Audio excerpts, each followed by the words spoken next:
Good morning and thank you for watching NTV and Spark TV.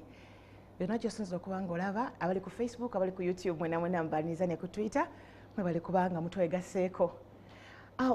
Olunaku luweweevu luzibu, sina luweweevu wabula lubisi, enkuba esoose kubanga etonya mu kibuga Kampala era abantu abasinga batuse ku mirimu nga bajjonjo badde olw'okuba nti bambi abasinga badde batambuza bigere naye ate nga kyokkola tewali kyokkola naye ng'embeera bwetyo bwetambula. So it's a West Friday era nga olunaku olwali ennaku z'omwezi ziri 16 omwezi guno ogw'omusanvu.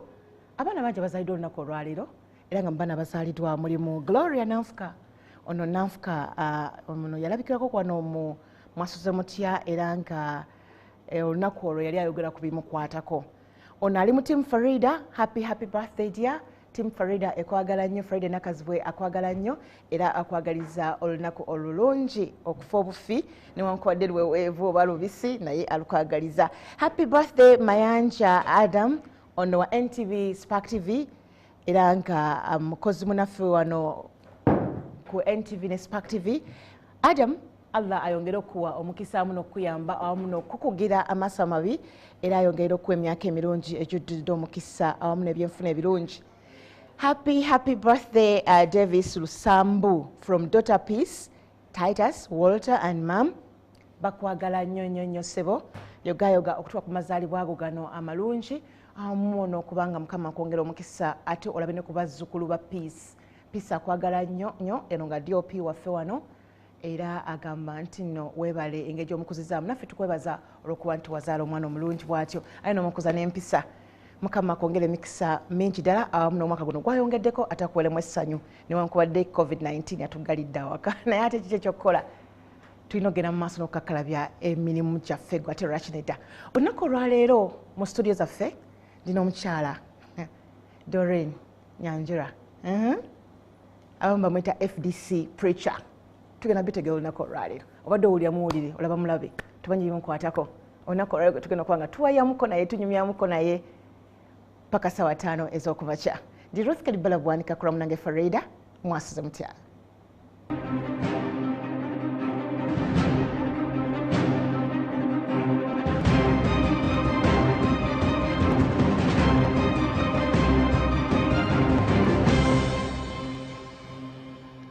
Nga bwe nkugambye munange ffe tulino tusimbudde era nga tulina Doreen Nyanjura ono oba ntandikirewa munwalirizibwa ddembe ly'omuntu wa wansi era nga ajjukirako Sarakanyika omujjukira oyo yamuddira mu bigere naye takoma ku ekyo ate ne bamuzzaamu okubeera nga Deputy Lord Mayor wa KCCA ye mukyala gwendesa olunaku olwayo Doreen Nyanjura. Tugenda kumanya azaalibwawa, yasoma, yava mu buto nga alwanira eddembe ly'abantu, lwaki yayingira mu politics nga mwana muto ddala. Naye tugenda tumanya olunaku olwayo mufumbo alina ku baana kuba amanyi kati abasajja kyemusinga okwagala okumanya Doreen ali biki alina omuntu mufumbo bitambula bitya bino tugenda tubimanya olunaku olwaleero. Bana Doreen wasuze otya? Nasuze bulungi era ndi musanyufu nnyo okubeera wano ku NTV and Spark TV. Bana Kampala, bana Uganda sooka babuuzaako nkimanyi tuli mu kiseera kizibu omugalo ate ekiseera kya COVID naye tetugwamu ssuubi tetugwamu maanyi kubanga era abasinga balwadde COVID naye ne bavaayo nga bakoze eki nga bawonye. So njagala bazaamu essuubi, si buli omuntu alwala COVID agenda kufa era abasinga basurvivinga. Kituufu. Kale omuntu yeebuuza Doreen like nga bonoga nti azaalibwa who is Doreen? Yes. Well, banzaala Nyamabuga. Nyamabuga kyalo bakisanga ekyenjojo. Era nazaalibwa omwaka gwa 1989. Abakyala tebatera kwagala kwogera myaka gyabwe. Well, my life has been out there in the public. True. So we shouldn't be ashamed of our age. Wawe tuva bakuzaala ddi. Kubanga at the end of the day nze ndowooza era biyambako n'abantu abalala obuteetya emyaka gyammwe because at the end of the day ffenna tujja kukaddiwa era. So I'm the first born ku side ya taata wange. I'm the third born on my mom's side. Okay. So banzaala Kyenjojo era ndowooza abewaffe Ekyenjojo leero ndowooza nabo bali ku NTV bali ku Spark. Mu lulimi lwabwe bategeera obulungi. Abo waitu Kyenjojo njana nimbala mutya kanihire muli kulungi mwebale kuteekawo NTV kulola omwana wanyu Nyanjura Doreen. Empako yawe? Empako yange Amoti. Nyo ate ota Amoti. Ese ota Amoti, ota ateni. Of course abasinga tebamanyi mbu ndi mutoolo. Waliwo abasinga abalowooza ndi mukiga. N'abewaffe bennyini waliwo abalowooza kweli ono weewaffe neze ndi mutoolo. Era sinayo ene mixture kubanga y'abakiga. Manyi waliwo abantu abasinga balowooza bw'obeera aggressive bw'ovaayo n'olemera ku nsonga buli omu atera okuteeka mu ki ekyobukiga balina amaanyi agamangi. Buli omu amaanyi ayinza okugafuna kasita oba olina ky'olwanirira nze ndowooza n'amaanyi oyinza kugafuna oyinza okuvaayo n'okola ki n'olwana. So neyo disclaimer ndi wano giteekawo bunaffe abatoolo bwe tulaba mba bali mu kukunyigiriza oyinza okuvaayo n'okola ki ne weerwanako oyinza okuvaayo era n'olwana. Tulabye abatoolo nga bonna babeera bagonvu. Ndowooza gwe boolabye batono naye era nze abasinga bemmanyi bakola ki balwanyi. Olw'osomera wa? Natandikira okusoma first of all nga ndi waka kubanga taata wange yali musajja musomesa. Yali asomesa Nyakasura School era ndowooza abasinga Fort Portrait essomero balimanyi bulungi. So nze natandika okusoma nga sinagenda mu ssomero nentandikira ewaka kubanga omusomesa yali ali waka. So when that time came ndowooza nali nawezanga emyaka 4 neneeyongerayo taata wange nantwala ku Kanasare School era nako kaali kali kumpi ne Nyakasura School. It was called Kitogo Farm Nursery School. Eyo nabeerayo taamu emu. Lwaki? Kubanga nga bwe nkugambye nze ebisinga taata wange yali yabinjigiriza ewaka. Byonna nga nali mbimanyi. So mangu nze baby class simanyi biki top n'embibuuka ngenda mu P1. So P1 natandika okusomera mu Nyakasura Junior School. Nyakasura Junior School baliteekawo okuyamba abasomesa n'abakozi abaali bakola mu Nyakasura School. So lyali ssomero nga lyatimba neffe abasomerawo nga mbaawo neffe abaali basomeraawo essomero lyaffe twali tulyenyumirizaamu. Ndowooza UP bwe yatuukiraawo nze nali mu P2. So that time Nyakasura Junior School nalyo nelifuuka ssomero lya UPE. Era waliwo abaana nabo nga bajja abalala tebalina ngatto abalala olusi baali batukebera jiggers mwesanga waliwo abalina jiggers abalina envunza. So nga bw'obimanyi era amasomero ga UP bwe gatera obeera tolina simenti wansi nga bazijja waka.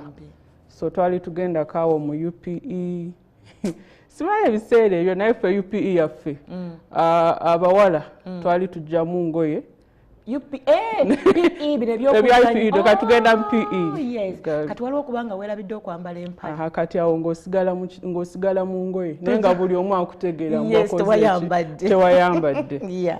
So ng'abalenzi of course bo baali bajjamu saati ne basigazaamu empale. Of course it was a bit, and I think by then it was uncomfortable, but that was the way to go. Maybe they didn't want us to sweat in our uniforms, so I also experienced that life. Twali tukeera nnyo ne tugenda ne tujjayo amata ne tufumba chai ne tukolako emirimu emitonotono ewaka ne tugenda ku ssomero. So nze leadership journey yange era yatandikira mu ever since I joined school nze nali mukulembeze mu primary from P1 bwe natuuka era nze nali class monitor mu P2 all through. Mu P5 I was the head of infants nga gwolabirira abaana abalala abato naye era I think I was in P6 or P7 awenesimbawo okubeera deputy head girl. Kati ayali anesimbyeko yali mwana mutono musaizi nenze of course nali muwanvu kati by then ba prefects bale balina obuyinza bungi nga tusobola nakukuba miggo osobola kupanishinga abalala abatuuse leeti so twali tulina obuyinza bw'amaanyi kati bwe nesimbawo ne bansuula lwaki on grounds that nze nali ndiko muwanvu munene onaye nesimbyeko yali mutono maybe slightly younger than me so ne bamusaasira kati essomero lyonna ate by then byali byakusimba ku mugongo byali byakusimba ku mugongo nze nagenda kutunulira emabega nga olina kubeera mu line naye nga teri byakukola ki teri byakutunulira mabega but of course you get tempted n'okola ki n'olingizaayo katono nagenda olingizaayo ndaba line ntono kumpi mu line waliwo aba family yange because we are all in the same school taata wange yali atera nnyo okumpagira mugende mukole campaign mukole kino olutata wasomesa mweri essomero my dad was teaching at the school abali Nyakasura Fort bachimanyi you don't call the school secondary school, it's called the school Ntare school Nyakasura school so yali omusomesa ku the school he was actually the deputy head teacher nenga bwe ngambye abaana baba staff bo bali bakola ki bali abasinga twali tubeera mu eri essomero so that is how I was defeated as the deputy head girl nelwakuba essomero lino bali bandaba mbunjagala nnyo obukulembeze bali balaba nali mbeerawo nnyo okulwa abaana abalala so the school could not afford not to have me in any leadership position era ne bampa obwa timekeeper naye obwa timekeeper obwo baaba nabwo bwali buzibu kati ndowooza bampa n'obwa timekeeper lwakuba nali nsula kumpi n'essomero fe we twali tusula staff quarters obere waka naye ng'olaba ku ssomero so the bell wekitye ekidde ng'okikonkonako oba olina okukozesa ejjinja so kino ekidde kye bakwata mu ngalo ffe twali tulina ekipanka naye olaba oli muwala oyambadde bulungi ka uniform ko olina kgenda wali okozesa ejjinja okonkola abantu abategeeze kati saawa ya break etuuse naye era bw'obeera mukulembeze ebyo byonna okola ki olina obiyitamu olina obikola obukulembeze buno kati oyogedde ku primary twali mukulembeze bw'otuuka mu secondary era nosula muli mukulembeze oba wakita no nze sitangako obukulembeze so primary awo bwe namaliriza primary nga ndina okujoininga secondary engeri gye nali nakulira mu Nyakasura school nali saagala ate male primary ngende mu Nyakasura school nga mu butuufu buli kimu nkoze eki nkimanyi I know the school inside out and my dad was a very strict man ate omumanyi bw'obeera musomesa by then yali deputy head teacher bw'obeera strict abaana abasinga baba tebakola ki baba tebakwagala because my dad was the type for him A is A B is B bw'oba olina okubeera mu class n'akusanga oli ku kantiini owedde eyo most likely ebeera suspension bakusanga bino musimanyi obuuso oyise mu ddinisa awo olina kuleeta erangi ku ssomero so for him he was a very straightforward man yali ayagala nnyo discipline wakusanze simanyi oli student oli mu kufuuwa sigala for him that was really unacceptable so most of the students were very uncomfortable with him era they were very uncomfortable with him but currently abasinga bamwetaaga kubanga balaba taata wange yakola ki yabayamba so nga ndaawe mala nve Nyakasura junior ate ngenda Nyakasura school kiyinza obutakola ki kiyinza obutambeerera bulungi n'abaana bayinza anga yonna okukola ki ogiza ku ggwe nti kubanga nza n'okuba nali okusuula era kiyinza okuba kyafa ku dadi kiyinza kyakola ki naye nga taata wange kyemumanyiiko he was also a just person bw'oba olaba omwana yakoze kino this person is fighting injustice abeera akola ki awo abeera akuwagira so bwe namala primary nanfunira ekifo ewalala Kyebambe Girls School. Okay. So nengenda Kyebambe naye bwe nali sinagenda taata wange yantuuza n'angamba we babeerayo nga cause eri just people are fighting maybe against students are fighting maybe against poor meals maybe what you were right to do what to go ahead okwekalakasa naye n'ekirala I think he was speaking jealously as a parent because he had seen biki abalala be baali bayitamu for example abaana abaali batera nnyo okwetantala if there's a demonstration students who used not to participate baali babayisa bubi nnyo nga bala tebali ku mugendo kitegeeza gwe baba bakulaba as if you're snaking them so usually the consequences against those people, those students who never used to participate in demonstrations were really not good. Era nzijukira n'ewaffe there are many students that we used to accommodate bana batabadde mu demonstration nga others have rallied against them. So nangamba wabeerangayo demonstration weetabeemu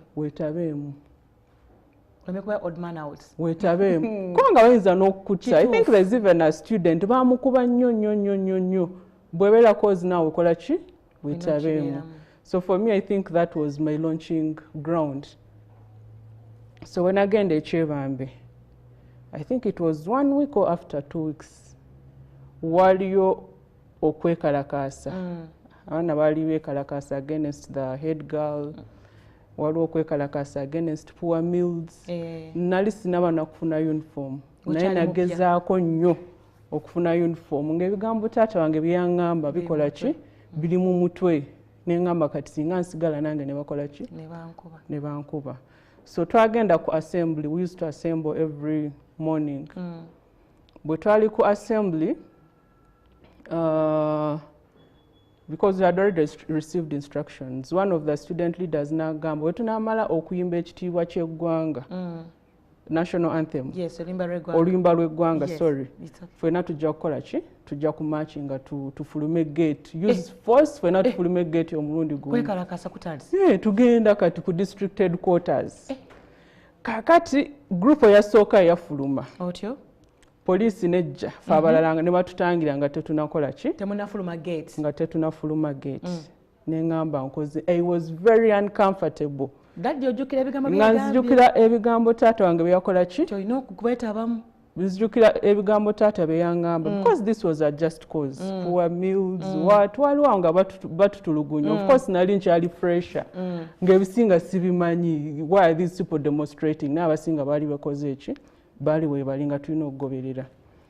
So nasigala naye neŋŋamba nedda there is no way I can stay in here ng'abalala bakoze eki ng'abalala bafulumye. Nsaba tutandikiraawo tusooke tugendeko mu kuwummulako tukomewo tutandikiraawo ddala ombuulire poliisi egaanye okufuluma muzeeyi yagambye olina okufuluma ofuluma otya era wakikola otya mukwano gwange ali ku Spark TV ne NTV ndine Doreen Nyanjura tovaawo tukomawo.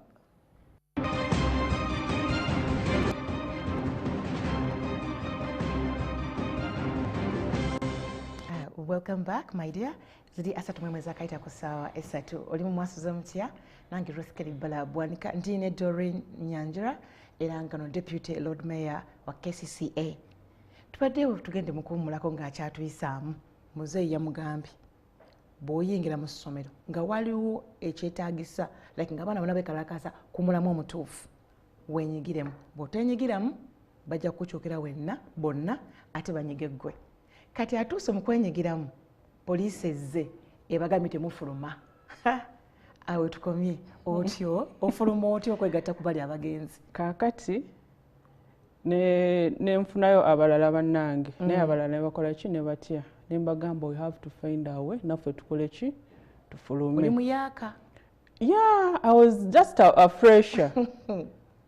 I was just a fresh. I think like 1 or 2 weeks. Twali tetunafuna na uniform, but I got someone mu dormitory generally nsulamu. Ayaliwo omukadde n'akola ki nampa uniform. So neŋŋamba naffe tulina okufuluma. Waliwo omulala omuwala waliwo bayali mukozi ng'akola mu ku ssomero support staff n'aŋŋamba nze waliwo ekkubo lyekoze eki ne mubuuza waliwo ekkubo lye tusobola kukozesa nga tetukozesa main entrance ewali deployment ne tufuluma n'atulagirira waliwo farm so ne tutambula ne tugenda ne tubuuka over the fence so twayitawo bulungi teri yatukwata.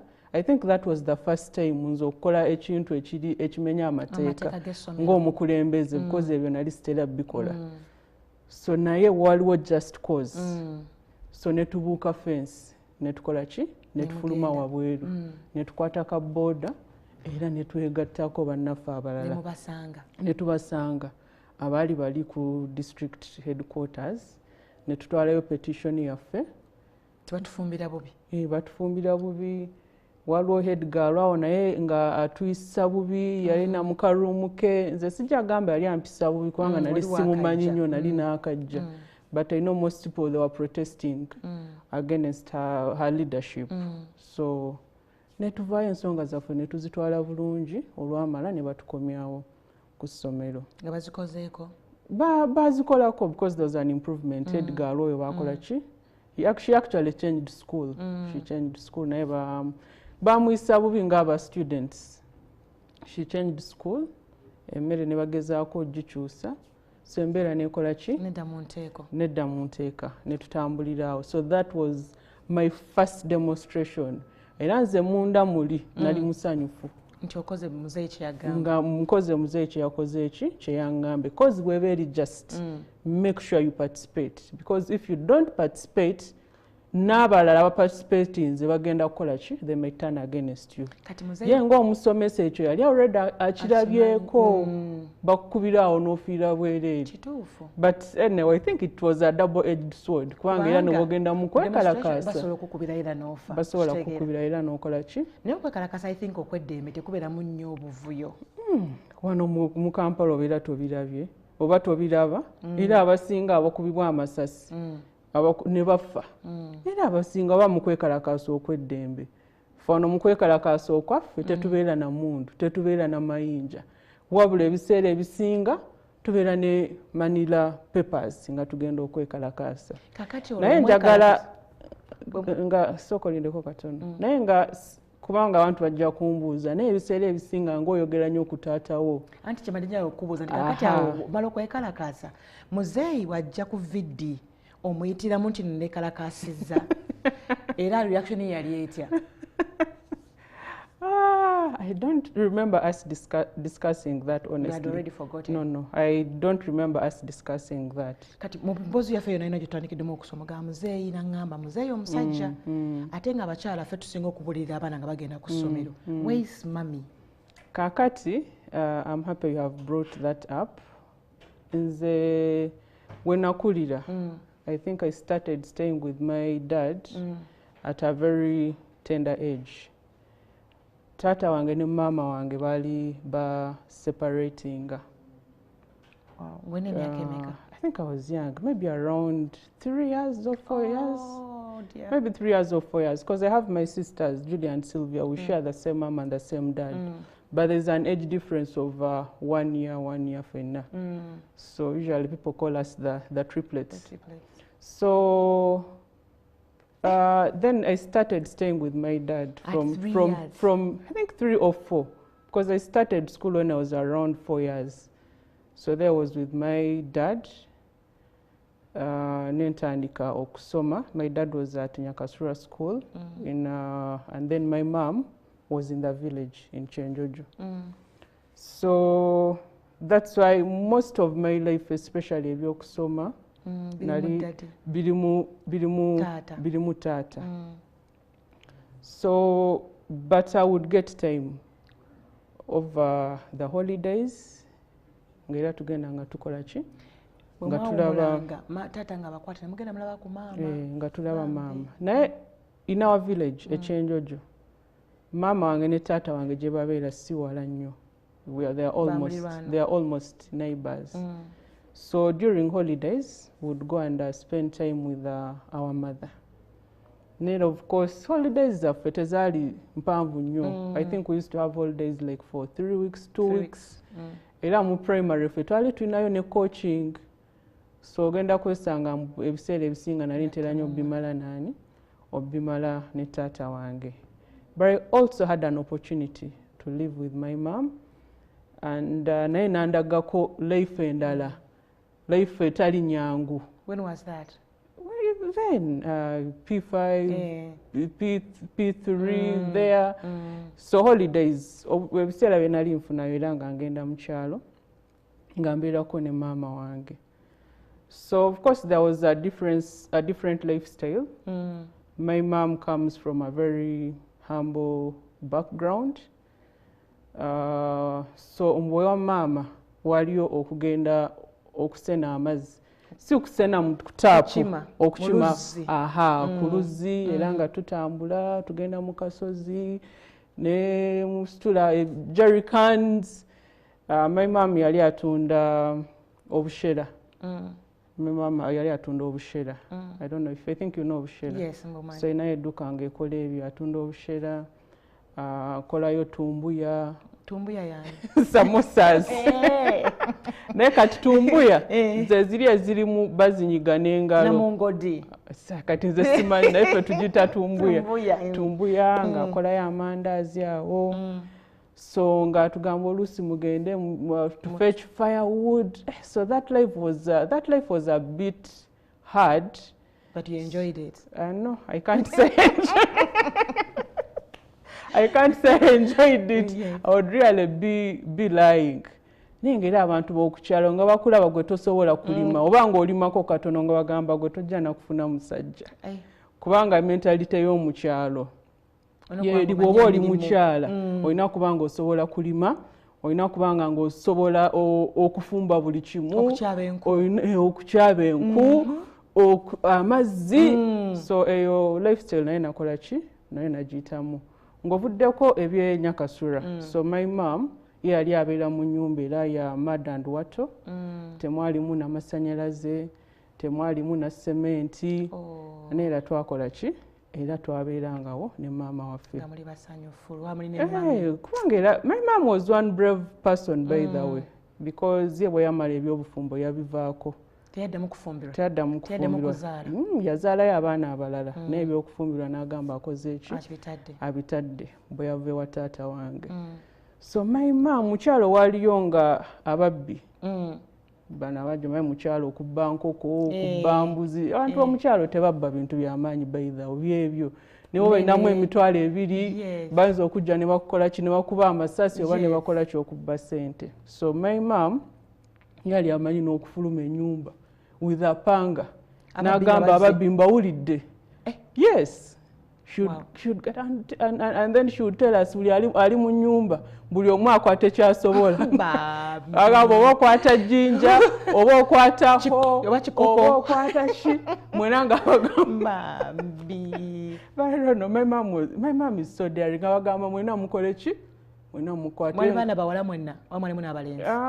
Twalimu abawala then n'abalenzi. Waliwo n'abalenzi. Omulenzi omu omukulu yali abeerayo, omulala yali azze wano mu kibuga okukola ki, okweya. N'agamba mwenna mukole ki, buli omu akwate kyasobola, buli omu akukwasa wali tulumbe.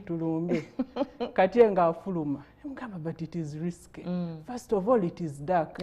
Ababbi bayinza okukulaba gwe nga tokola ki, nga tobalaba. But my mom was that daring. Era nga when I was growing up nali ndaba maama anyigiriza kukola emirimu. Waliyo n'okusa obulo. Bannange that thing was hectic. Nga tobyagala ate nga mulimu gwa kikazi. Ate did I have a choice? No choice. Course nali sibyagala naye ate muzadde waba akugambye olina okola ki, ossa n'obusuubu bungi, olina obbikola. Ate akutemera n'okutemera n'agamba gwe ogenda leero maybe oba akuwa kibbo oba akuwa ki, kubanga yali afumba bushera.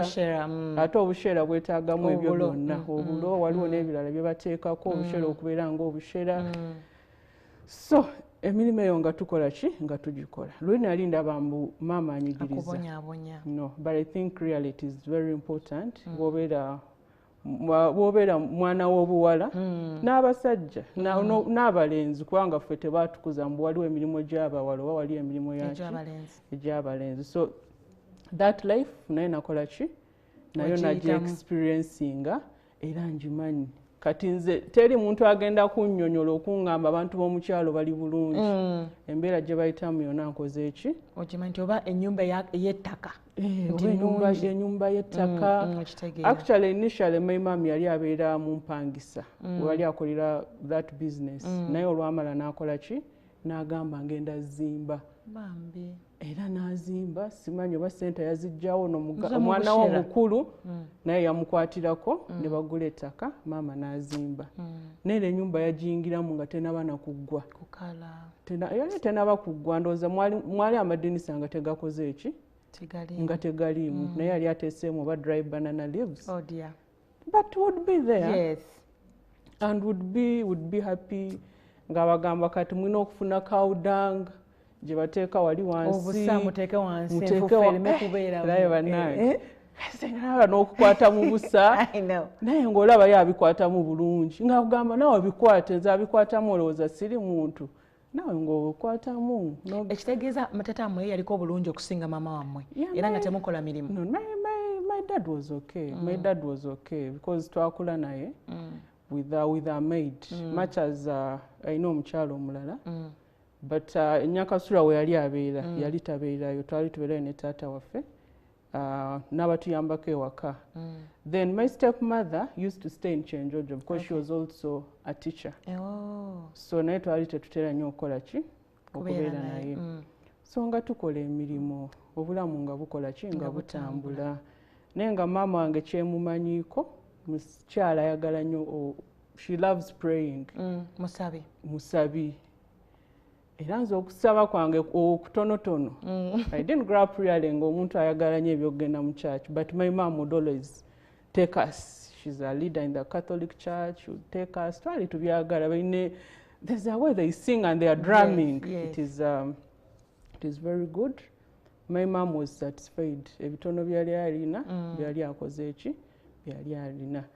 Because waliwo ekiseera nga life ebeera complicated. Maybe there's not enough food, maybe amatooke gaba tegamala. There's a time we are forced to eat.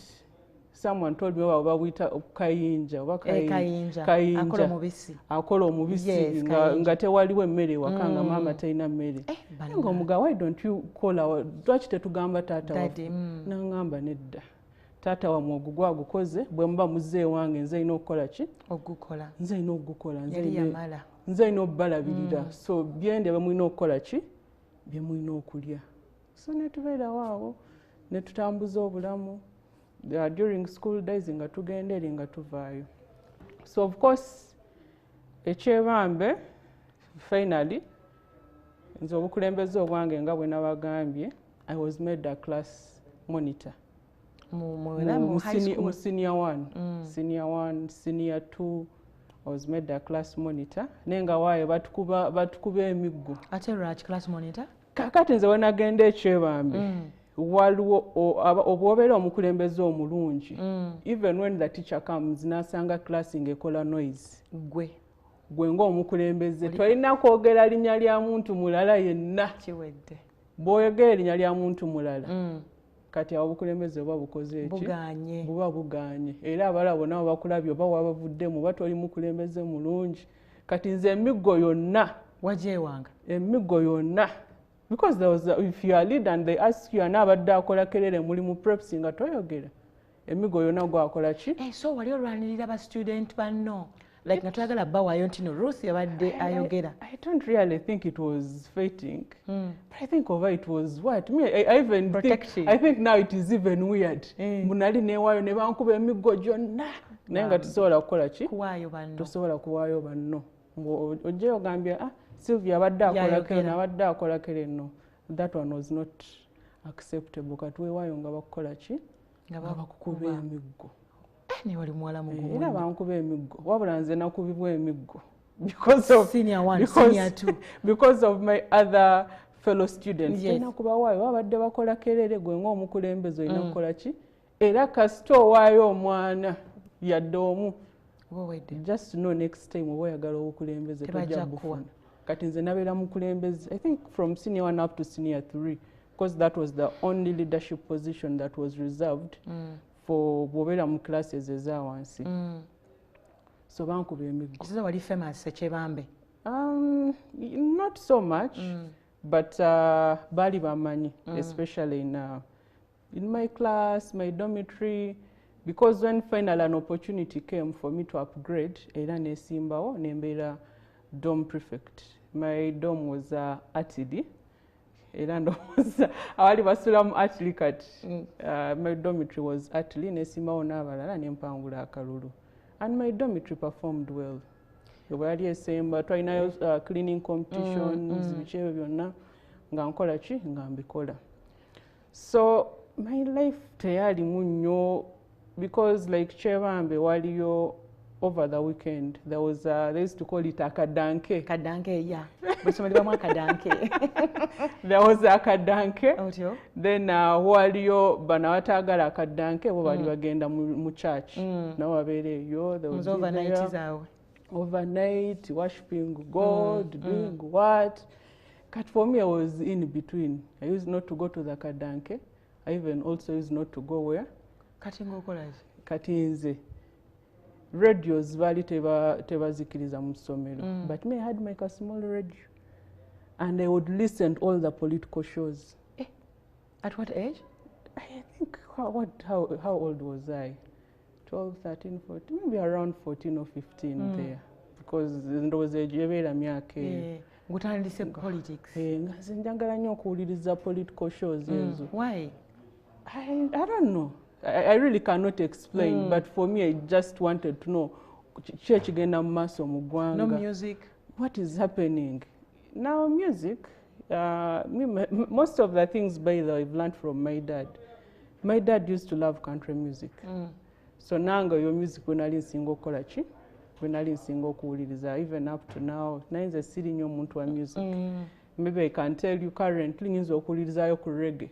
Because reggae largely is revolutionary milk. You listen to Lucky Dube, you get inspired. You listen to Bob Marley, you get inspired. So my life was like that. Wala bali mukadanke nga siriyo political shows. Nga njagala kumanya what is happening. Church genda mu maaso mu ggwanga.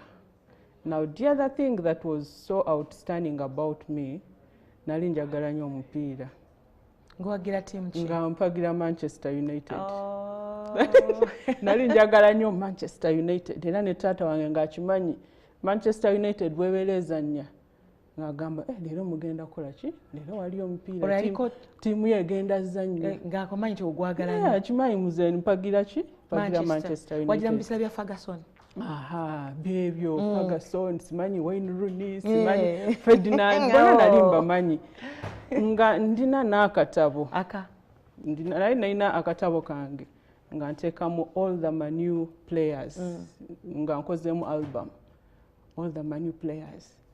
Ng'ekintwala mu library kyali kujjamu ebifaananyi mu magazines. Kati mu library nga waliyo newspapers. Me used to go to the library to read newspapers. Wow. To read newspapers. Naye nga nsalamu ebifaananyi ebya Ferguson, byani Besigye.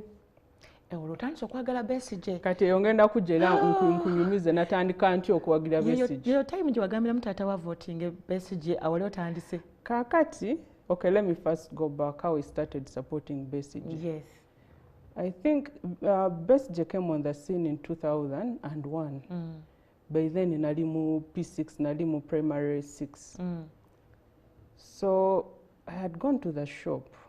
Tata wange yali antumye ku dduuka. I think I was with my cousin, if I have not forgotten, yali Rachel Kabagweri.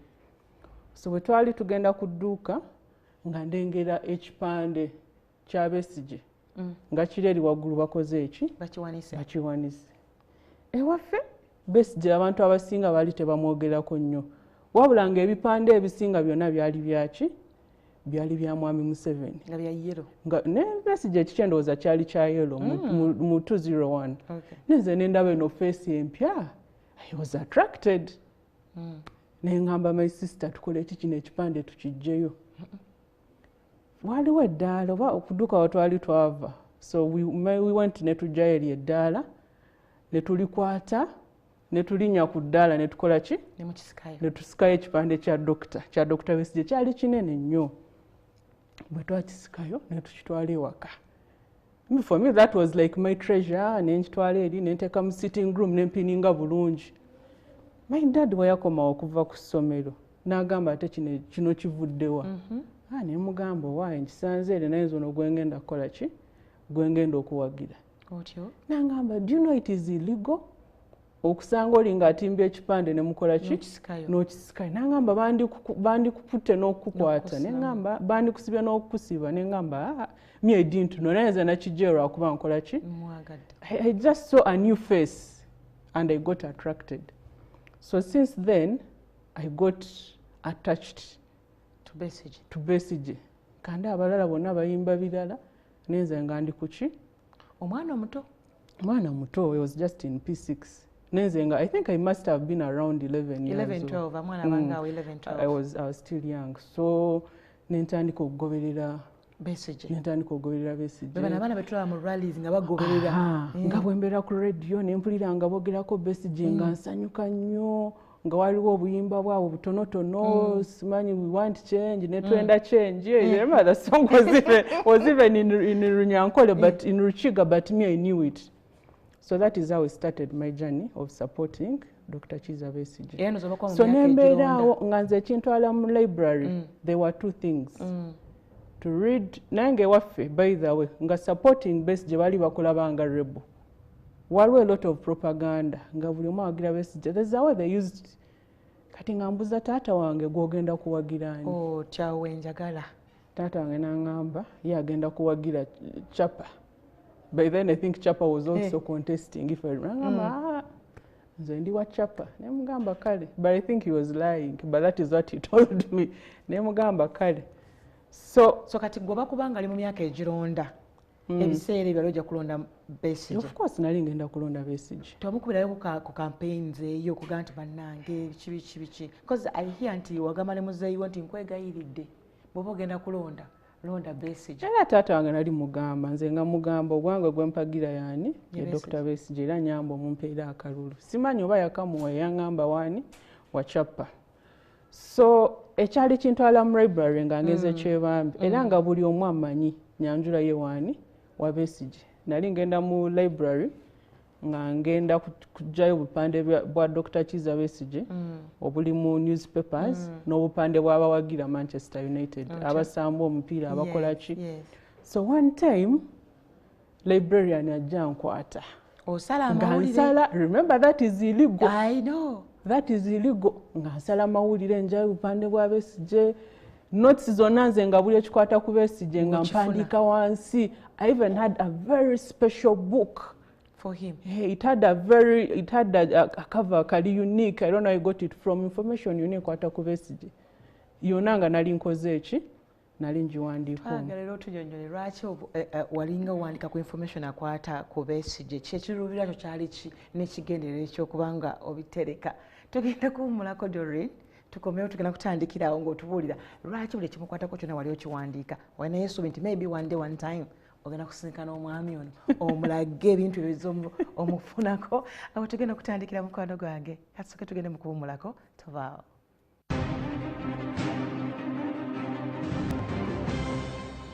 Klikayo mu kuwummulako. Kyagenda maaso n'emboozi yaffe ya Doreen Nyanjura. Eddakiika ebulayo yokka okuweereza ennyeza makya g'olunaku olw'Olwokutaano era nga atunyumizza emboozi olw'omukwano gw'alina omungi ennyo eri Dr. Kizza Besigye. Ayingidde library owandiise buli nooti yonna emukwatako buli mawulire gonna ogawandiika. Librarian akusanga osalamu obufaananyi bwe otyo. Librarian nga nsalamu obufaananyi bwa Dr. Kizza Besigye niwa abazanyi ba Manchester United. Nga ngamba enkya tugenda kutwala ku assembly tukukube emiggo. Kati jjukira nze nali mukulembeze. There's a way omukulembeze olina kweyisa.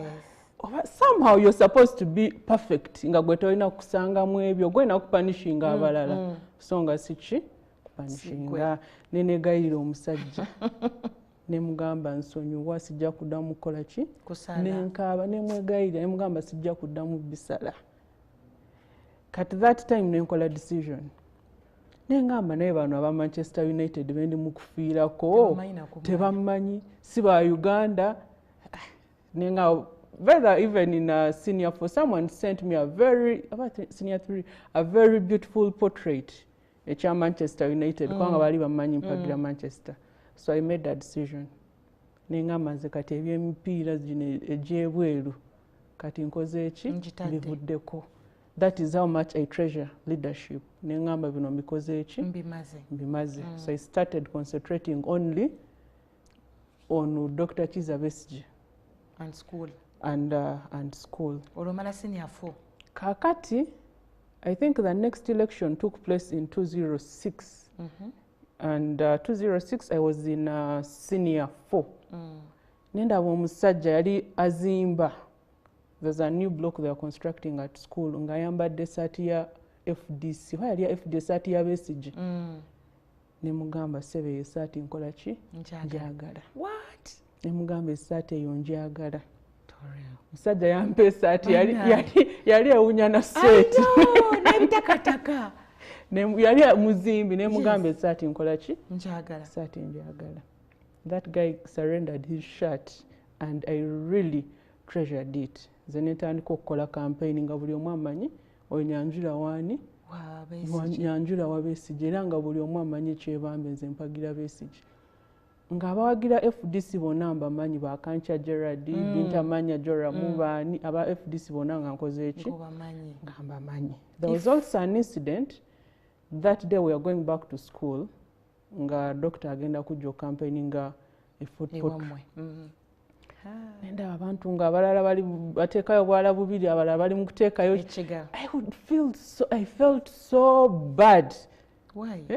Of course then bwena tulina okukola tulina okuwagira oli nange nengendawo nenteekayo obugalo bubiri. I was so happy. I was so happy nga nkoze eki nange ndaba nga nteeseyo obugalo bwange bubiri. Anyway kati nemala senior 4 nenjoining A-level nagenda Masharuka Girls School. It's in Bushenyi. Olumudde Fort ogenze Bushenyi. Ngenze Bushenyi. Waliwo amasomero ge twali tuwulira Bwera Nyanji, Masharuka, Kashaka ngeyo tulaba bakiriza n'enviiri. Ffe kyebambe bali tebakiriza nviiri. Nengamba why?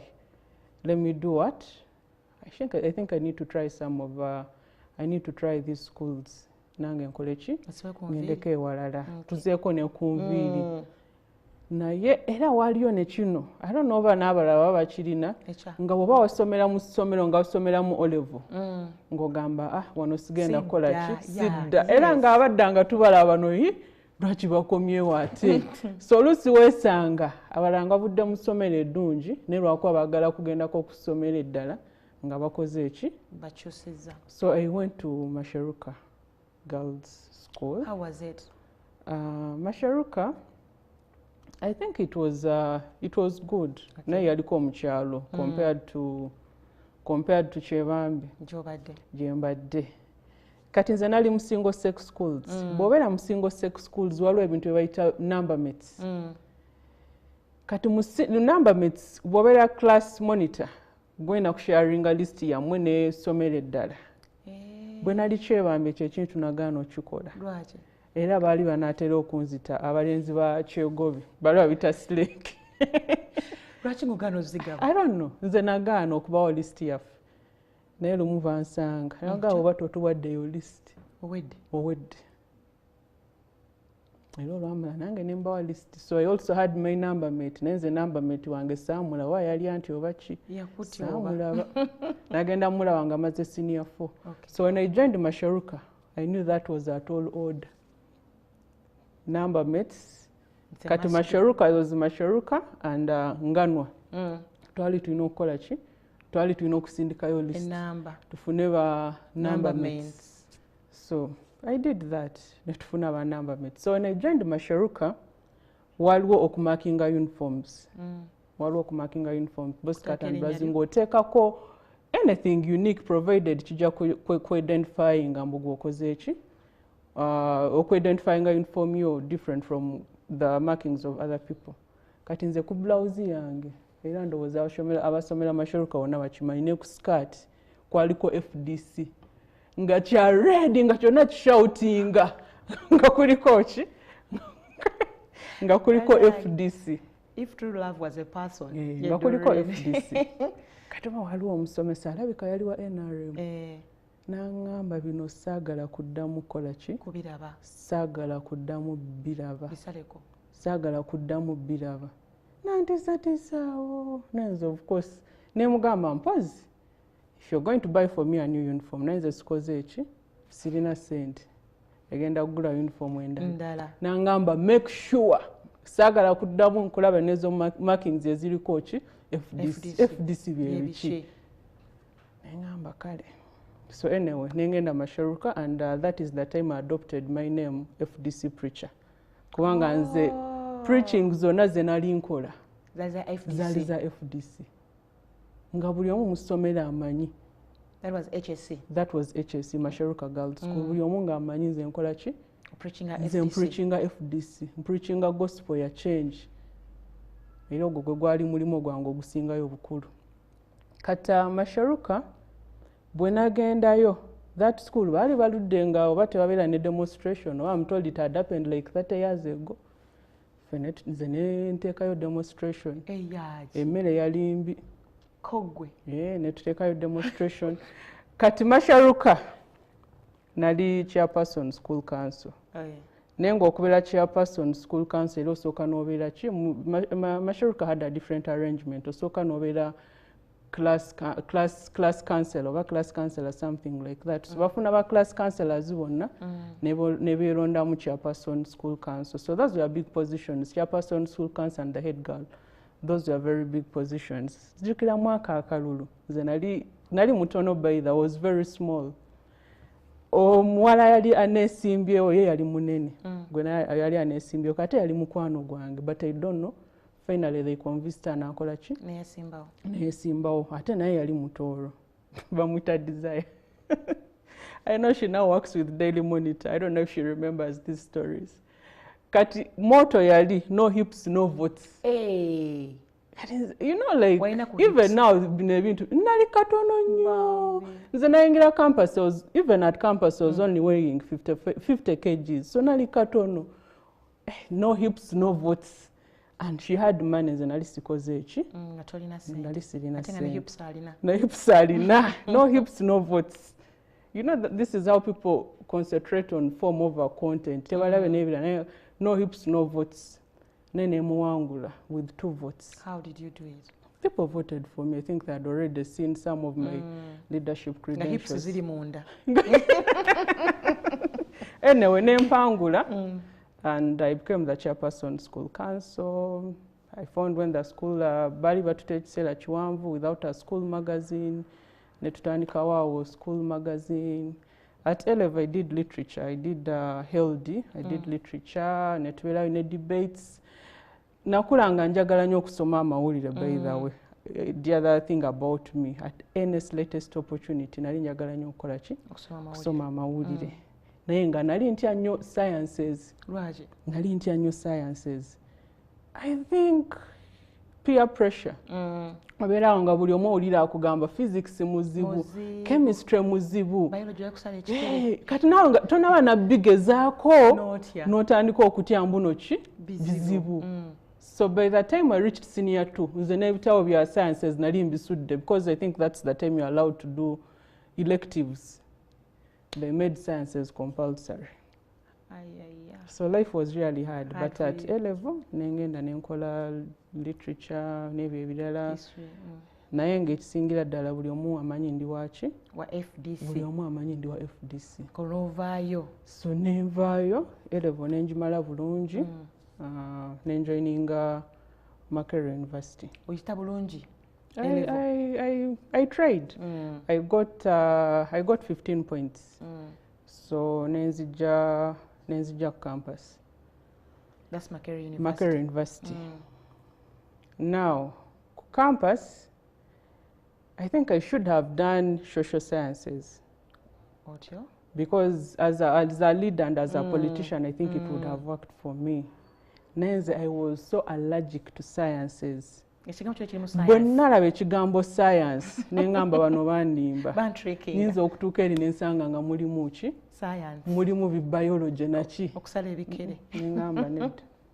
So I ended up in Makerere University and I was admitted to do Bachelor of Tourism. But honestly, that wasn't my calling. Nembeerayo mu Makerere. Kati when I entered university, first year, I tried to look for FDC supporters around campus. I tried to look for FDC supporters, but I joined campus at a time when FDC was divided. That was 2009. Nentegeera waliwo akalulu primary zaletamu akavuyo. There's a lady called Husina, and then there was another gentleman called Ariho. So ne balwanira flag. Omuwala n'akola ki yawangula. Kati eno ttiimu ya Ariho ne yeeyawula. So nenoonya FDC nga sikola ki nga sigiraba. So what I decided to do, nentandikira mu kilaasi yaffe. Nga mpandika ba fresher bawagira FDC muliwa nga ngenda ne mu courses endala ba freshers muliwa bawagira FDC. So somehow I got known. So when namala okufuna ba fresher bano ne twekolamu omulimu ne twelondamu akakiiko aka FDC nga kakiikira Makerere University. There's a guy called Bernard yali yasookera ddala okubeera chairman waffe FDC Makerere chapter. Not ayasooka naye nga ba fresher. Then nze ne bampa obwa secretary wa Makerere University. Kati at that time bali abaali basirika ne bawulira mbu ate Makerere waliwo FDC. Ani wano gwe tutamanyi. So they came to us nga banyiivu. Ne bagamba nze sirina buzibu. Natuuse wano nga noonya FDC. Nga teriiwo. Maybe of course the university is also big. So nze mbadde ndina okwekola ki? Okwekolamu omulimu. Naye tetulina buzibu. If you want to take over the leadership, tetulina buzibu. You can come and take over the leadership. So those elders abaali mu Makerere University ne bajja. We conducted elections. They took over some positions. I think Bernard was dropped as the chairman. Ne bamuwa obwa vice naye nze nensigalawo nga secretary wa FDC Makerere chapter. So first term negwa naye nga I have identified very many freshers. Second semester, I think that is when we'll be having guild elections. So I was very active. We had our flag bearer, Tayewa Oteran. Yali mwana wa Honorable Odo Tayewa then. Netunonyeza Oteran ya Kalulu. Tunonyeza Oteran ya Kalulu. Naye obwembi ne bakola ki? Yatuuka ekiseera awo n'agamba bamukidnappinze. Simanyi oba byali bituufu. Ne bateekayo ebifaananyi, simanyi bamukidnappinze, simanyi bamukubye. But that cost us a lot. Our support went down. So akalulu ako tetwakola ki? Tetwakawangula. Wandikira akatabo awo wali awo era kati awo nzijja. I hope that time will be enough. Let me try to summarize. Kakati akalulu bwe kaggwa second semester, people started saying wanange Nyanjura, we are going to miss you, tujja kumissinga. Ne mbagamba mu missinga ndagawa ndi mu first year. For them that was very active and at the front line. Most of the people thought nali muchi nali mu final year, and yet I was just a fresh. So we didn't win that election. So second year netuleta Onekalit Dennis kuba guild president. Era Onekalit Dennis uya wali ali kuside eno on this is on my left. Onekalit Dennis fana bakijewo kati ona wangula owa guild president. Onekalit Dennis wayangula, actually currently he's the MP for Chitugu municipality. Yawangula Mama Mabira. Ono omulala aliko eno said that was my campaign team for GRC. Ono ye Okot Bitek naye MP currently. Naye MP ono Chris Oweno yete yayitamu. Oyo yeggwe. Oyo yenze. Kati Oneka yali amaze kuyitamu ina kunoonyeza akalulu. Nange nesimbye okuba GRC. That was my campaign team. Akalulu nenkawangula bulungi era ne bantika obwa guild vice president. Wow. so nembeera guild vice president with Makerere University. Second year? Yeah, it's usually second year. So we are very active. We used to sit on the university council. But what used to distinguish us, twali ku university council, eliko ba professor bani na efe tetubatya.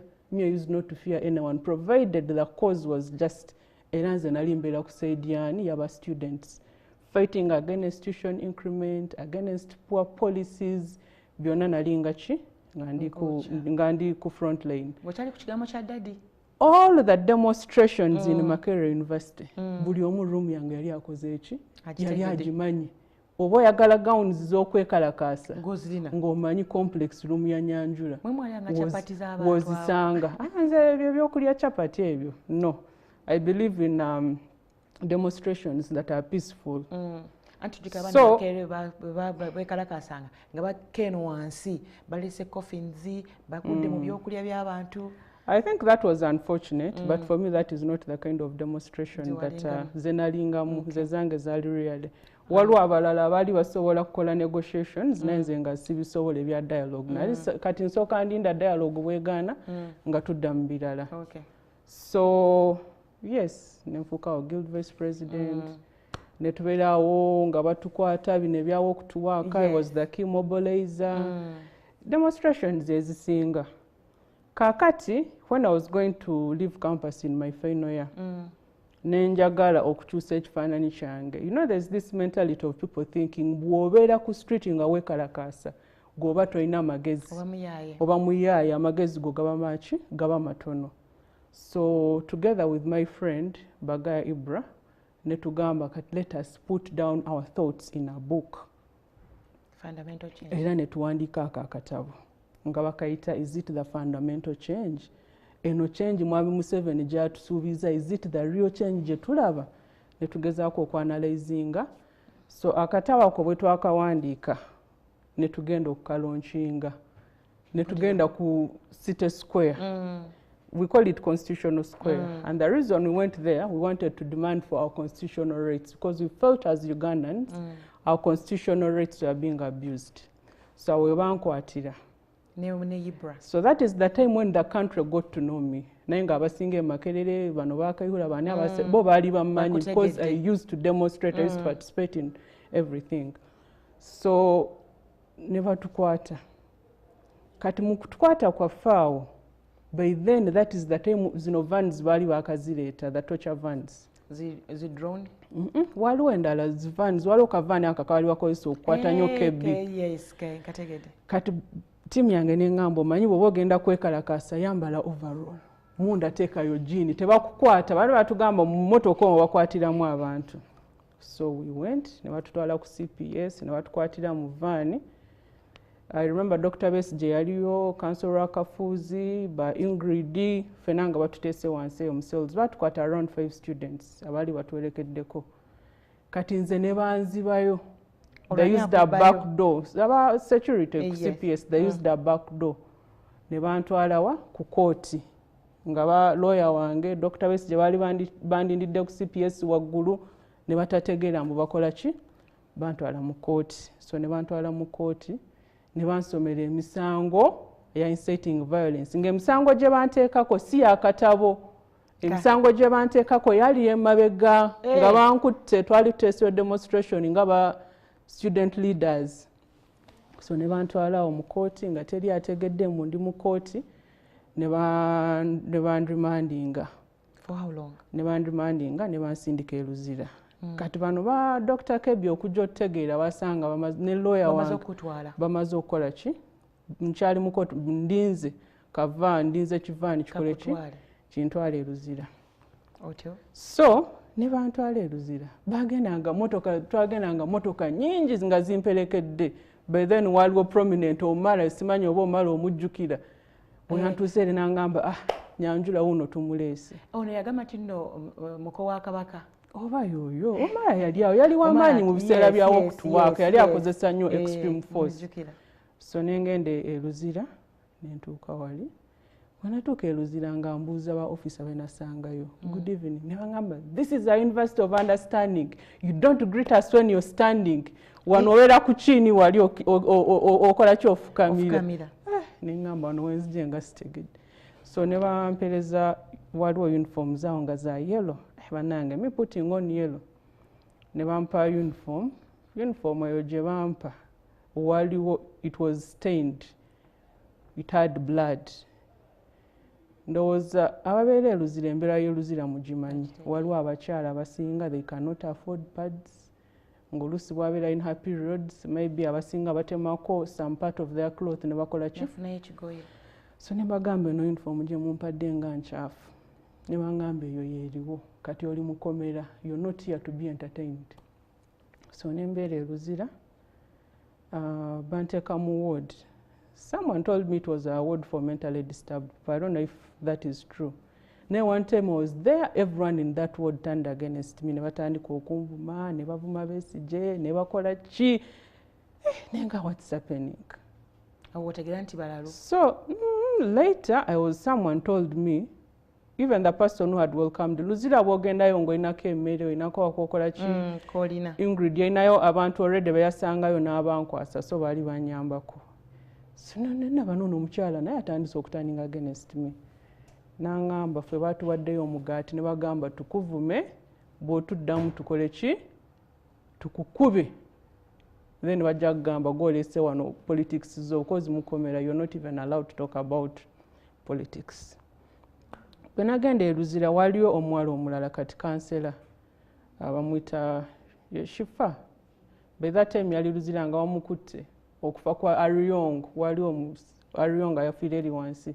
Oyo yekka gwe nali mmanyi ne bangaana okubeera naye ne bangaana otambula naye so nga ndina okubeera mu ruumu yange. Nali mukomera naye ate ne mukomera nga ndi mukomera eddala. Ne ngamba kiki kino. Visitors would come nga bakola ki nga babagaana. Oluleko kwevuma ebyobufuzi. Naye nze nga bampita mu office ne bangamba olaba obeera wano mwekalakasiza Besigye mukola ki naye bonna bakusuddewo teri akola ki teri akufaako teri akwagala ogenda nakufiira wano to torture me. But this is the training that I had already received from Ingrid and Mugisha and Dr. Besigye. So me, I knew that people were coming to see me. They would bring for me books nga bangano bisoma nga bangamba wano you're only allowed to read New Vision. But I stood my ground. Abaana abalala banditeeseyo demonstrations Kayihura n'abagula abalala ne babatiisatiisa but most of them stood their ground. So after 2 weeks, I think 2 weeks or 1 week and a few days, I got a production warrant. My lawyer, Counsel Kafuzi, nanfunira production warrant nenzija mu kooti. Era nasanga abaana nga bangi. Bamakerere, my dad was there. My dad also tried to come and see me in Luzira, but they blocked him.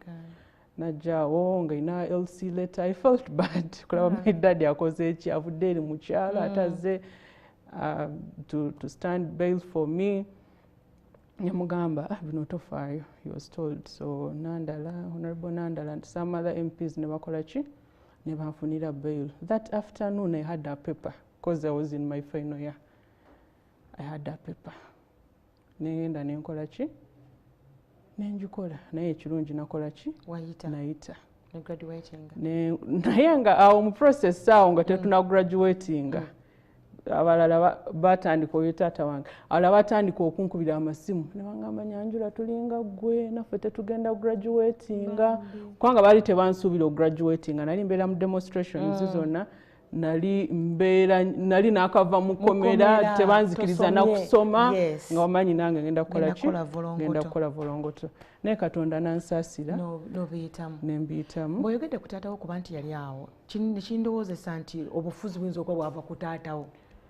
My dad wasn't that political naye nga ayagala nnyo ebyobufuzi because he was a civil servant. But we had some family members like my grandfather. He was a staunch UPC supporter. And even when government changed, he was among the people, government ya Mwami Museveni bagezaako okukola ki okucunya obanoonya baliwo bano abawagira UPC and all that. Maybe plus some of my uncles. So bwe navaawo, of course now we are done with campus.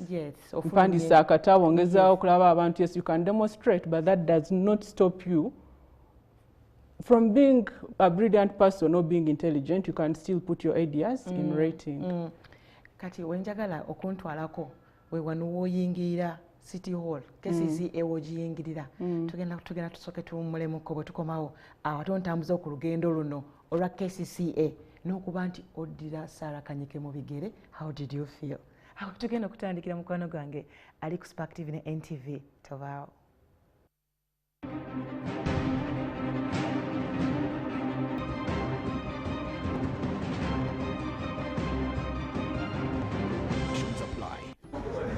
I shall uphold, preserve, protect, and defend the Constitution and observe the laws of Uganda and shall promote the welfare of the people of this city. So help me God.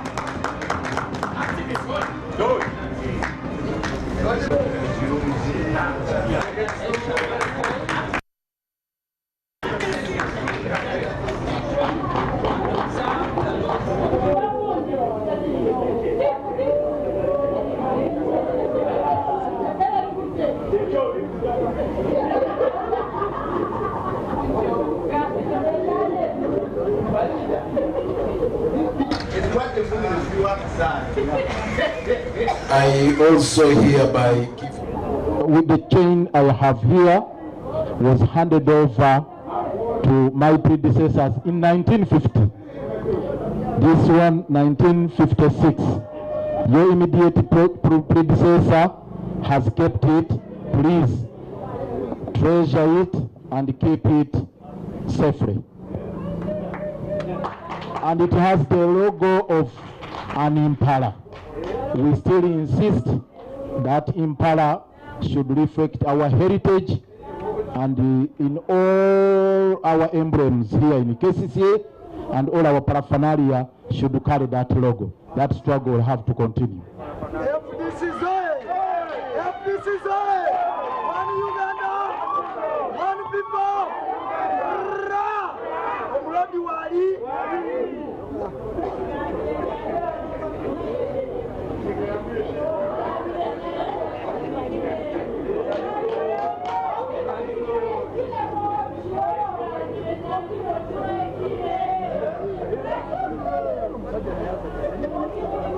Awo ndowooza waddira Sarah Kanyike mu bigere.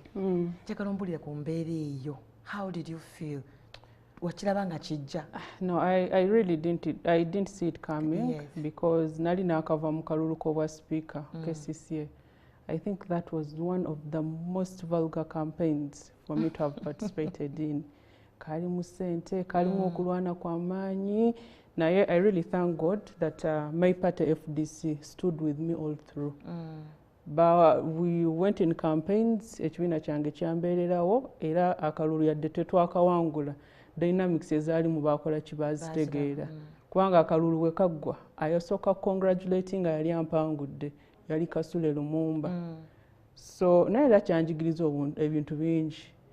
N'abalala bangamba twali tetumanyi bw'oli mulwanyi to that extent. Ne Lord Mayor naye yampagira up to the end, because Lord Mayor had seen me in several activities, engeri gye nali neeyisaamu, pozi n'okutangazaamu. Nze ne bwe nali ndi ku campus, Kebbi nali mwagala nnyo nga mwagira n'ekibiina nga nkiwagira Kizza Besigye, but I didn't look for him. Teri mukulembeze gwe nanoonya mu kibiina. Buli mukulembeze mu FDC banoonya, because they had seen my activities at Makerere University. So everyone was interested in knowing Nyanjura yani kana akawala akatono, because kawala ali ampita n'akawala, I was very tiny, kana akawala kekani. So finally Mugumya by then yali personal assistant wa Dr. Kizza Besigye wa Anne Mugisha, they looked for me. That is how I get to connect with KB. Ne Lord Mayor impeachment ye yonna, by then I was just an activist, nalimu nga muwagira nga mbera ku front line ne batukwata, naye nga Lord Mayor ng'omuntu. I wasn't close to him. Even KB, I wasn't close to him. Nze kyemmanyi cause bw'ebeera just tekyetaaga muntu kummanya. Nze ngenda kukola ki? Ngenda kuvaayo bulwani nkole ki? Ngenda kuvaayo ndwane. So that day, of course, amawulire gasooka ne gafuluma. Ne batugamba Hajjati akoze eki? Against abamuwadde obwa minister. Basooka ne bamuwa obwa director KCCA. We couldn't believe it, because that very day during the day twali naye nga tupulaninga ki kyetukola ki kyetuzaawo nga KCCA. So I was of course very happy. I was overwhelmed.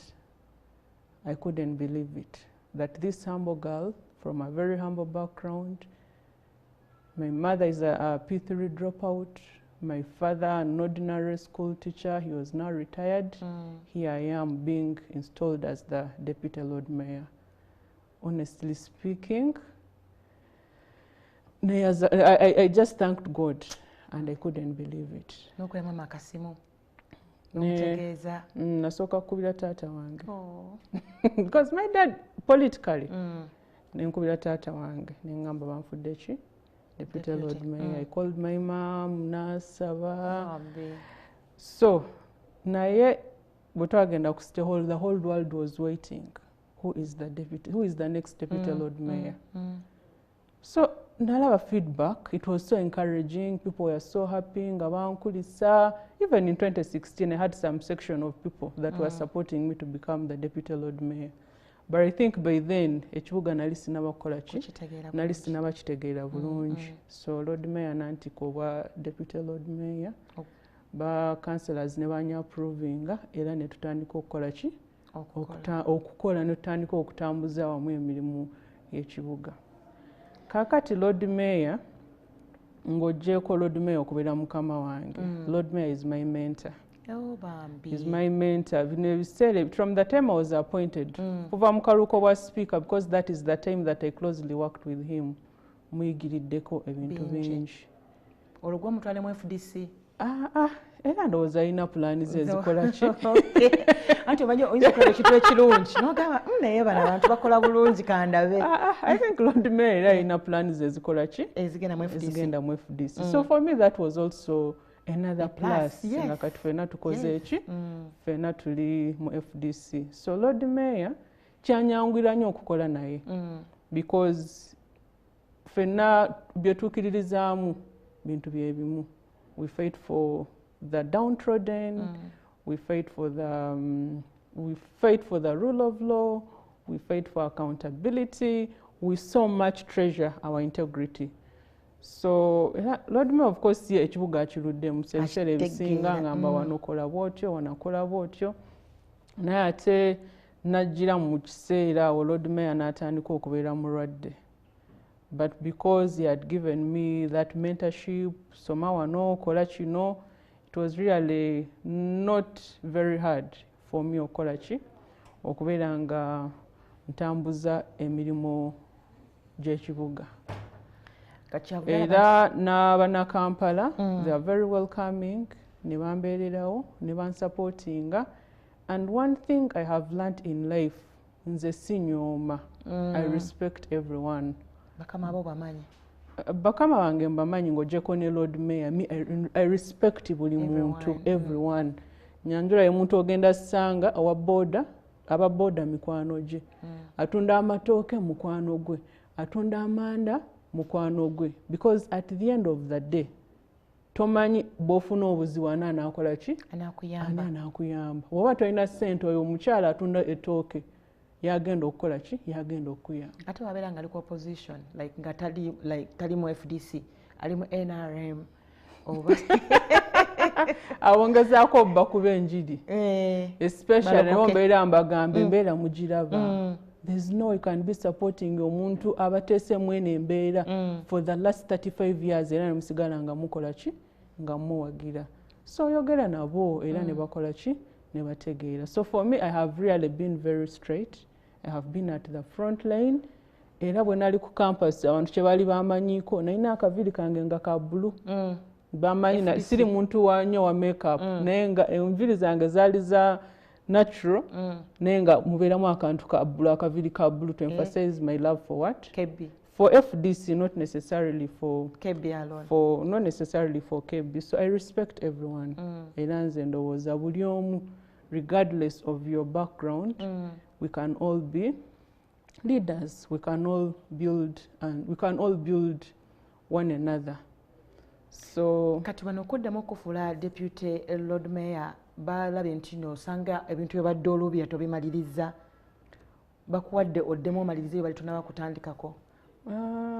I think, of course, when I was Deputy Lord Mayor, I came at a time nga tugenda mu kalulu. Yes. So I did not have time to implement most of the things that I had promised to implement. Naye era mukama bw'aba alabye togenda sobola, that cannot be a reason okukola ki okukomyawo.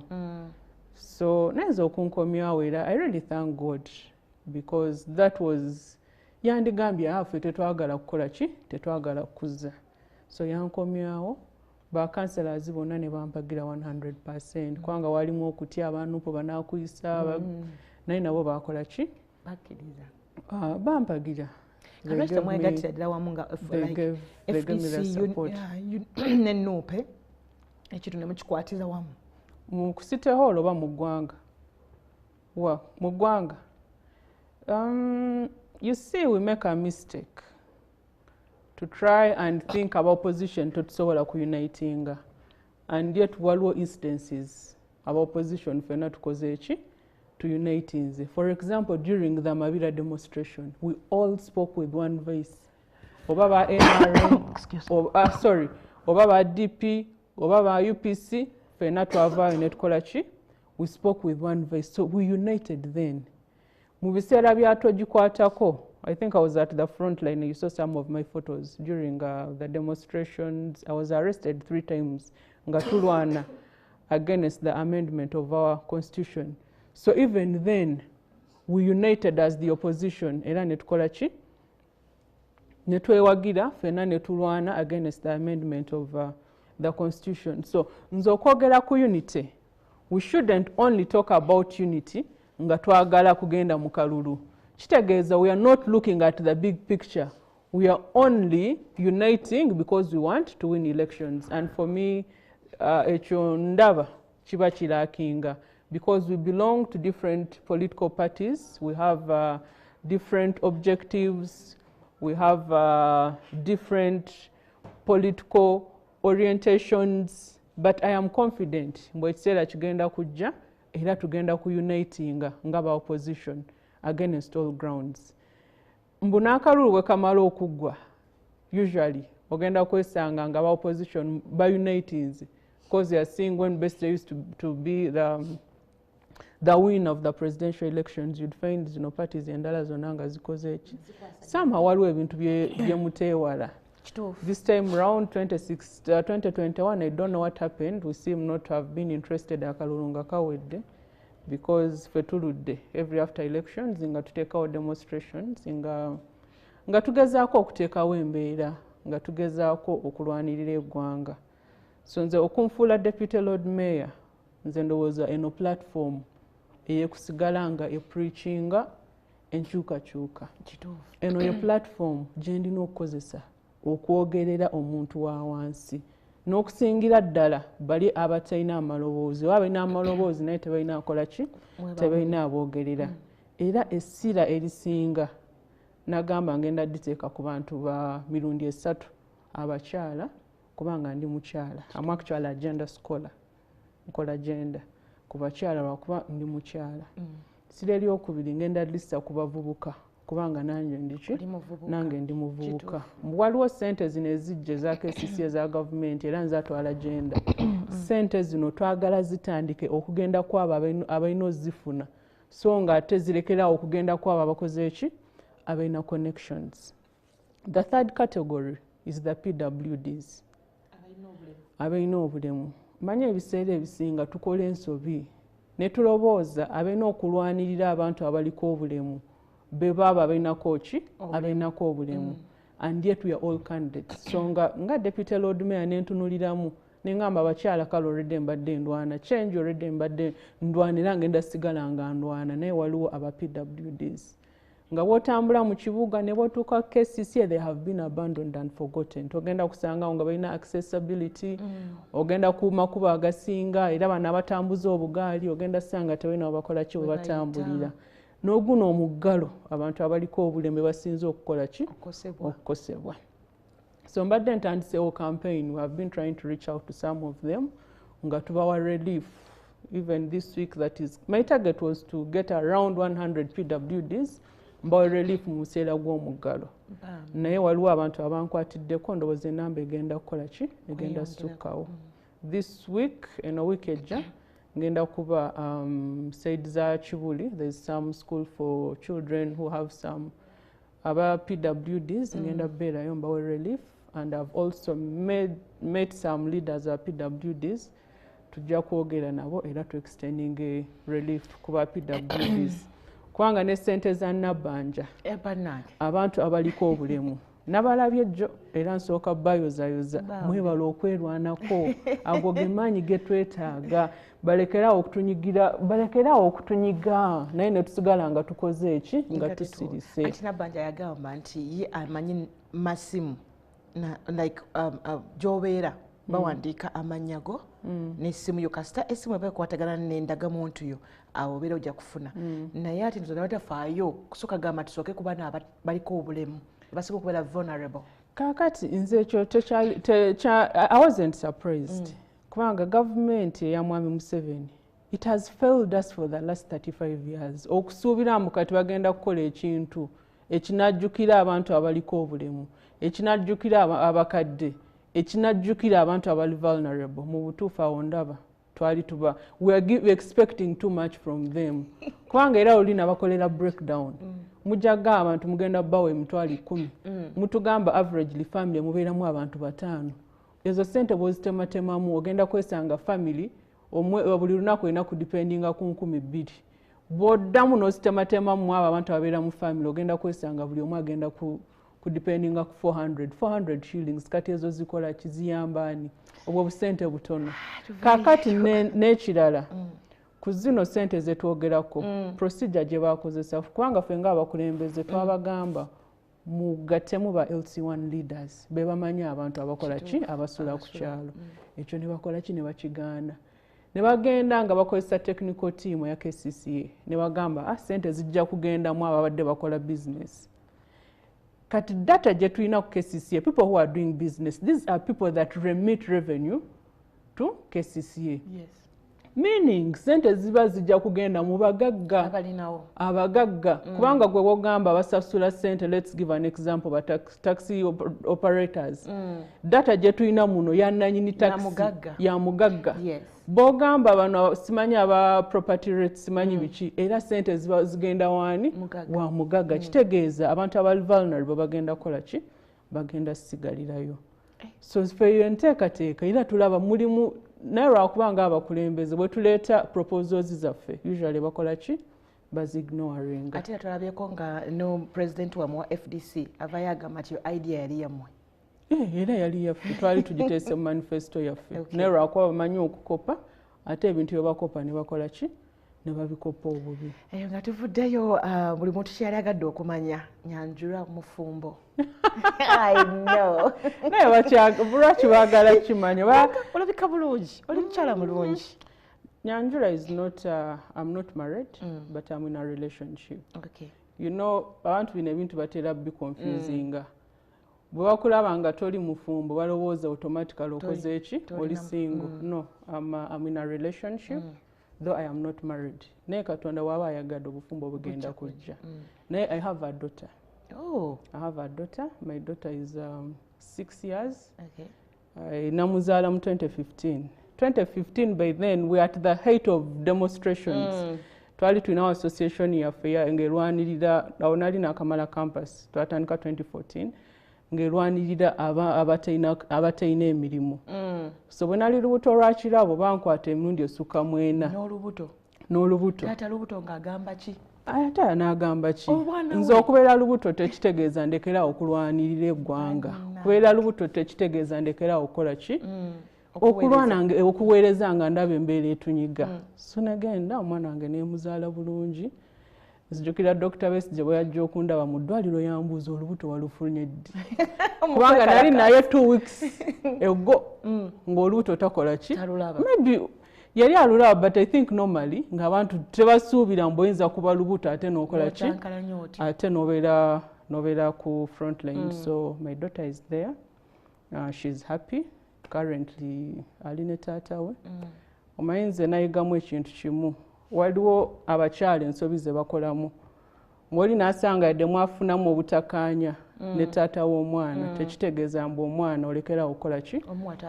taata we because at the end of the day you're not torturing the father, you're torturing the kid. So nze omwana wange wagera nangamba nze njagala kubeera wa taata wange nga mugamba why if this is what is making my daughter happy kagira akola ki kagira abeerayo naye abeera wa taata we nange nembeerako nange so she's very happy. So kumacha naye natandika okuba mu gatto za mami. Actually for her she's even going to agenda na kunsingako. Wow. Kirabo mu kalulu kange ajjako emakerere. Otyo? Yali agamba buli omu zendwa FDC mulonde FDC. Tali kyatamanyi amanyi omuloodi wa FDC amanyi Dr. Besigye abeera ngamba mami take me also want to see Dr. Chiza Besigye. I think Kirabo is already defiant. She knows most of these things. Aina akavuyo bwaba akugambye no eyebeera no bogenda mukuba omutte bwaba akugambye kino si kyagala abatakola ki abatakyagala. So I am in a relationship and I am contented. Katulinde bulinzi mikolo tujja kujeera inshallah God willing. Abana abatembeyi b'okuguudo kankubuuzeko ne tuyingire mu keeyo katono. Abatembeyi b'okuguudo olaba nti oluusi abakyala kati nga golwanya eddembe ly'abakyala babakwata bubi. Nosanga omukyala nga wakasuseyo mu kasuke emabegako awo oyinza n'okuba kati oba walimu naye nga tonabeera mu position eno ey'amaanyi. Waliwo omukyala gwe bakwatako najjo ku City Hall emmotoka oba yarerivansi nga n'erinnya omwana we nti abakyala baba n'abaana abo ogenda bakola otya kubanga kati wooli toli wala nnyo n'omuloodi. Kaakati nga bwe mbagambye we run cases here on behalf of central government. Unfortunately ffe tuli ba opposition. So most of the times Mwami Museveni obavaayo n'omulaga mu kino kibi ne government ye bo baagala kikola lwakuba baagala kunyiza Lord Mayor nani ne deputy we abatali baki abatali ba NRM. Neffe ebiseera ebisinga enforcement team yaffe tuze nga tukola ki nga tujuwa warning. Waliwo n'abalala be twasuspendinga, waliwo abalala abakwatibwa era ffe nga tubagamba ekintu kimulekerawo okukozesa amaanyi agakoze eki agayitiridde. Then n'ekirala obukulembeze bwa Lord Mayor bwavaayo ne ordinance oba eteeka erigenda kulaba nga buli omu agenda kweyagalira mu kibuga ba street hawkers, ba street vendors n'abakolera ku ki abakolera ku nguudo. Kubanga KCC bano abakola ebyo aba technical team enforcement team bo bali mu kugamba mbu tewaliwo teeka neffe eteeka twakola ki twavaayo nalyo. Eteeka eryo lyalemedde mu ofisi ya Attorney General kubanga bo priorities zaabwe teziri mu kuyamba muntu wa wansi. Priorities zaabwe ziri ku bintu birala nnyo. Priorities ziri kuki kulaba Mwami Museveni ng'asigala mu ntebe. Kubanga ngenda kuwawo ne example. Luli waliwo Frank Tumwebaze nga minister wa Kampala. Frank Tumwebaze yajjanga ina instructions ez'okumakinga sure Lord Mayor Erias Lukwago ali impeached. Bwe yalaba abakanselazi abaliwo baali batayinza omumala ne bateekawo n'abalala bagamba these are councillors representing professional bodies. Lord Mayor we yamala kubeera impeached, those councillors representing professional bodies ne bakola ki ne babajjawo. Ne batuleetera Betty Kamya. Betty Kamya yajjanga ina instructions okumakinga sure Mwami Museveni awangule Kampala by 86%. Instructions ezaamuweebwa tezaali zakola ki zakukulakulanya kibuga. Instructions zebaamuwa tezaali zakuyamba muntu wa wansi.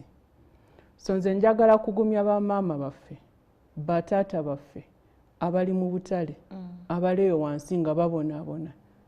Obukulembeze bwa Lord Mayor tebubeerabirangako kubanga era nabo bakimanyi ebiseera ebisinga baddukira waffe era ne tukola ki ne tubayamba. Abeera mu kkomera ne tubajjayo, abalina abaana bawo nga bakyankalanyeemu era tubakwatirako ne tukola ki ne tubayamba.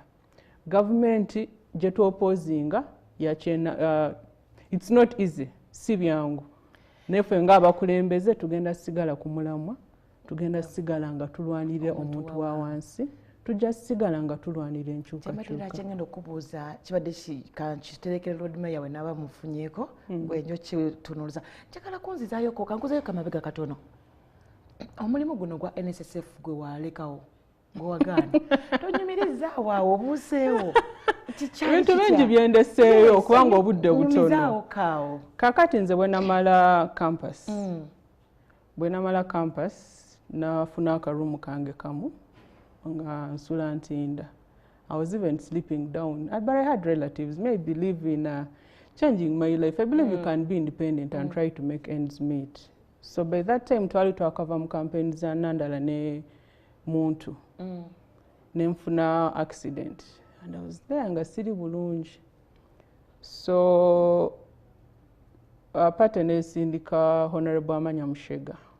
Najja okunkyalirako ewange. Of course nalaba embeera gye nalimu nangamba nayo naali kuki nangamba there are some interviews I think we can help you can get a job ku NSSF. So I went there, I met some people, newe neddayo ewaka nengamba nze kweri embeera walinga buli ku makya nga ngenda kukola at the expense of the struggle nga ndaba nze kyendina okulwanira tekinakola ki tekinaggwa nemukubira nemugamba I am sorry but me I think I cannot afford to sit in an office nga manyi eyo waliyo demonstration eri mu kulwanira omuntu wa bulijjo nensigala nga nkoze eki nga ndi mu office. So I turned down that opportunity era saakola ki era sejjusa kubanga omwana ebiseera ebyo abatunuulira akalimu ako okufunayo ku ruumu atekemuko ku aslaying basically. You see, for me this is not about me. This is about very many other people. This is about very many other people who are sleeping hungry on a daily basis. This is about my fellow youths who cannot find employment because they tell me sanga omwana nga kugamba nze nakamala 4 days I've not had anything to eat. So this is not about me nengamba no. For the sake of the other big cause, I think it's unfair for me to start working kumache olweggulo nga sina na budde obugenda kukola ki kwogerera muntu wa bulijjo eyo offer nenkola ki I didn't even saakiremerako nnyo nenkola ki nenkita kati wano wendi I believe I still have an opportunity okusigala nga ndwanirira eggwanga lyange okusigala nga nteekamu amaanyi. Naye waliwo abantu of course abalala baggwamu amaanyi abalala bagenda abalala ne bakomawo nenze kyenjagala otangazaamu struggle terina timeline.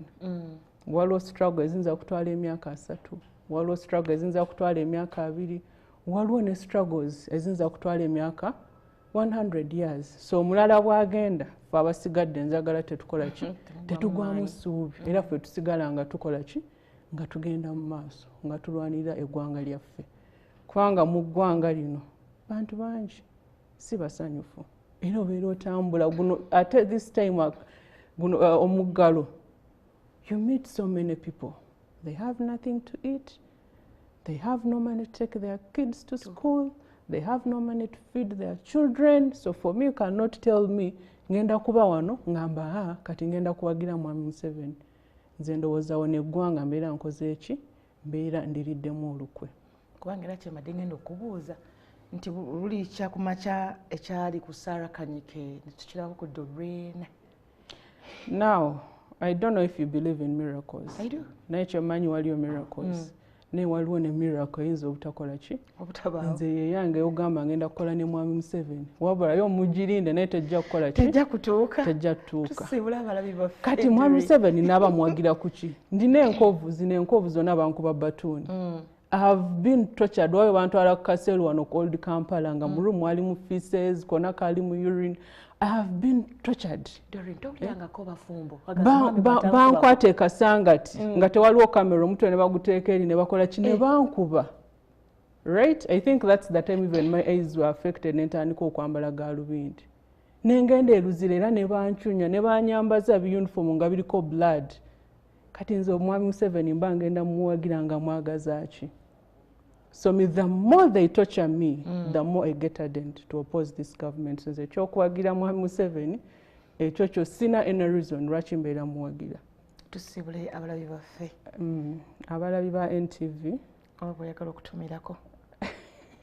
Not really. Abalabi ba NTV mwebale nnyo okwagala program eno. Nange ndudde nga njetanira naye opportunity enjifunye era nenjogerako nammwe musigale nga mwagira NTV, musigale nga tulwanirire eggwanga lyaffe.